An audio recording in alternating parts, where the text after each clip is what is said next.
So in this video I want to show how to use a string buffer, right, incorporate with the characters class to check if the contents that the user input is a digits, is uppercase, is lowercase, and we can also change them. Alright, so I start to create scanner, and we don't need the comments, we leave them out. Create string buffer, right? And this is pretty much just print out, we don't need it. And lead in from the user and pin to the string buffer. And we don't need system out. Now after I read in is stored in string buffer, then it says string, we have the characters is digit. String buffer dot char at return the char type. So if you hover the mouse, you see char type returns, right, being returned. So char at the index, right? You can do, let's see, for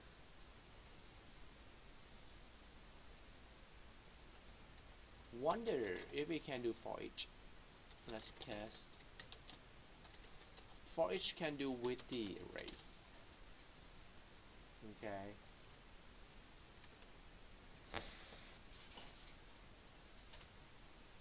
Can only iterate over an array. But this is not an array. This is a string buffer, right? Array is a structure, right? This is a class. Then you cannot do that. So you have to do for loop int I start from index 0, right? I less than, now you need a method's length, alright? Then you know the length, the size of your string buffer, I plus plus, so you can start to print each characters out, right?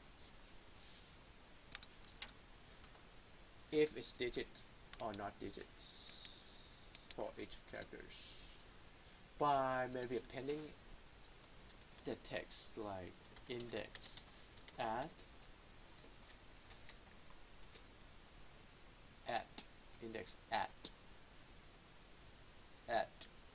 I and add as it is, and this should return true or false, right? Index at 0 is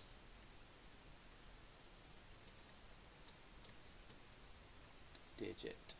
Let's say just the question then, and with a new one because it's going to return true or false.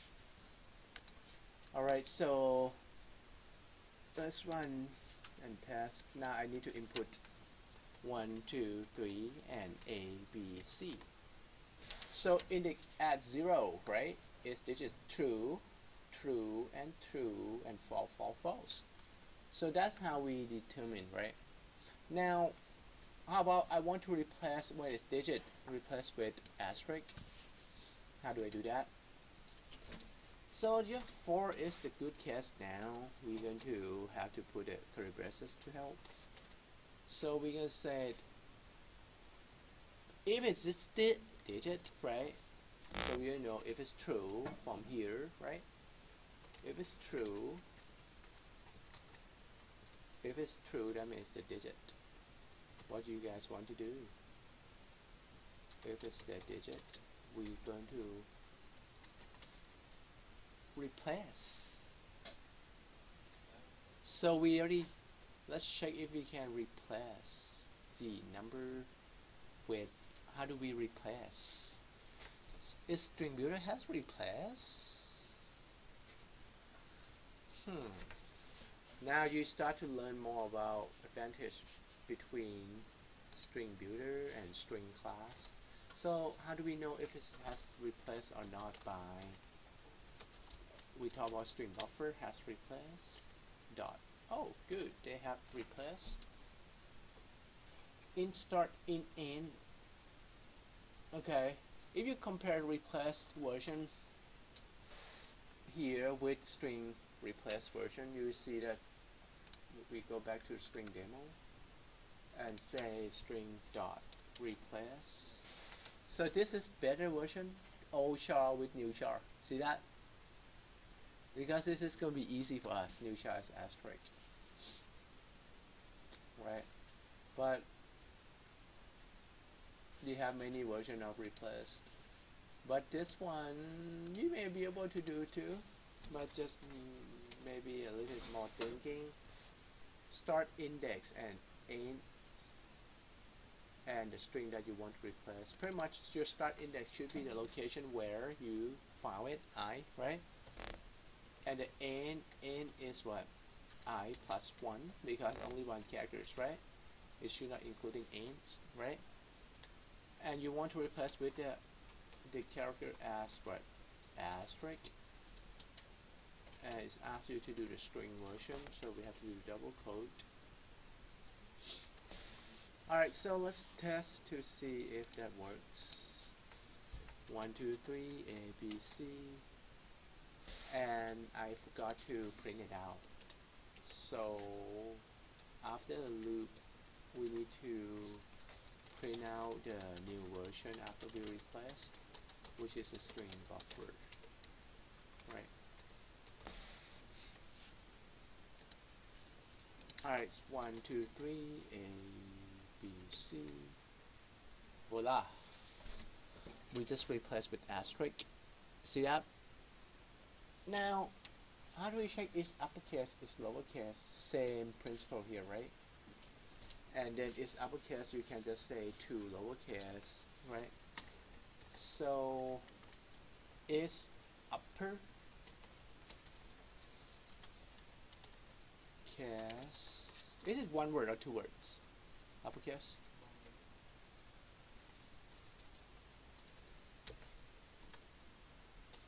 String buffer, oh, that should be the same char at, but we want to say is upper.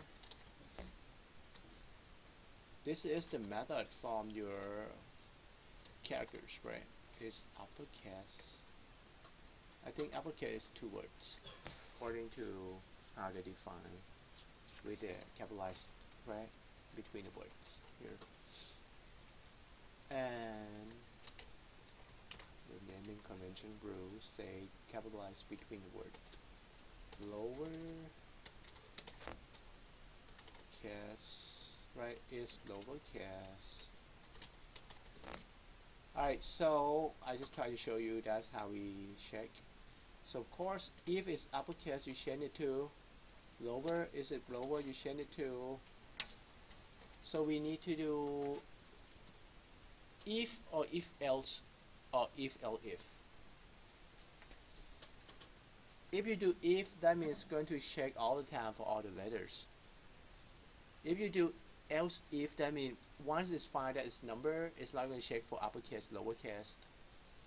You don't have to repeat to check it again. Which else if is better, save some CPU cycles, right? Make sense? So we better do else if,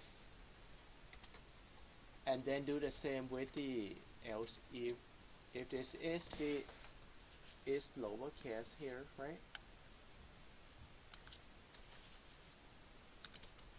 So we said if uppercase change to lowercase, if it lowercase change to uppercase. How do we change to? We know that we can replace, right? So we can do replace, the same principle, but instead of replace with asterisk, you know that to uppercase, which is part of your characters, right? Dot to uppercase, and which one you want to get to uppercase, pretty much just the string buffer at the specified index that you found it is. If it is uppercase, you want to turn to lowercase, sorry. Right, so to lowercase at the specified index, right? This is the index that you found is upper, same index, change to lower. And can we do replace? Of course, you cannot replace characters. Methods here, parameter has to be string.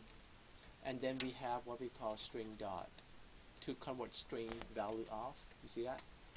Value of the characters. Convert characters to string. See? So now it should be happy. So we pretty much do the same with the.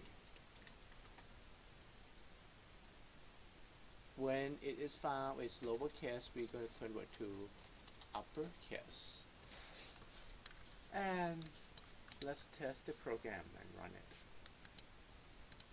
So 1, 2, 3, A, B, C, D, E, F, G, right? Voila! So that's the final. You get.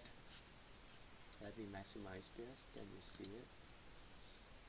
Right? I enter 1, 2, 3 uppercase, lowercase.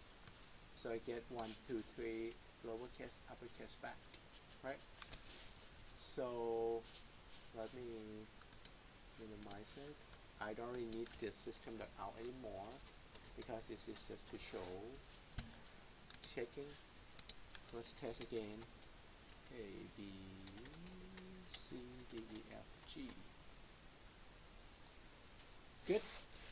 So that's how we use string buffer and the methods of string buffer, which is the replace to apply to replace the input from the user keyboard. And we have to rely on the characters, right? The characters class has a isDigit, which is static. Static method means you don't need to instantiate. You can just invoke the method by the static way by calling the class with .isDigit to check if it is digit, right? And use the char add method of the string buffer to check for each and loop through that length of right string buffer dot length also being used, length of the user input text, then check if it's digit, then we replace the digit with the asterisk symbol. If it's uppercase, we also use its uppercase from the characters and turn it to lowercase from the characters. They are statics, right? For each char add, which is char add is the method from the string buffer to check return the characters to pass into the characters is uppercase method. Same as is lowercase, and it's checking if the char add is lowercase, then we're going to replace right at that index that we found. Like index is starting the index and ending the index, which is the next one, which is not included next one. Only replace the one that we specify here with the new the character set. Then I have to do string dot value of, because the characters is a characters to uppercase that return and change to uppercase, but dot replace require you to pass in the string as the buffer. So string dot value of is pretty much just convert the characters into the string type and put it to replace and print out the output. Alright, thank you for watching. And any questions? Now there's a question again about why this has to be string dot value of. So let's hover the mouse on replace. It's going to show the method headers of the replace from the string buffer. You text int, and string. And can you tell me if I hover the mouse to uppercase again? This is going to return the method header for characters to uppercase. It's take the characters return what? Char. So if I don't do value of, if I take it out here, it's going to be just char, which is not matching to, it start to complain right away because the method replace right in string in type string buffer is not applicable for the argument in char because you try to pass char in. So to fix the issue, then you need to convert char to string by using the string method statics value of. If you hover the mouse, value of is going to pretty much just return the string representation of char argument, right, by passing the char in and return a string. So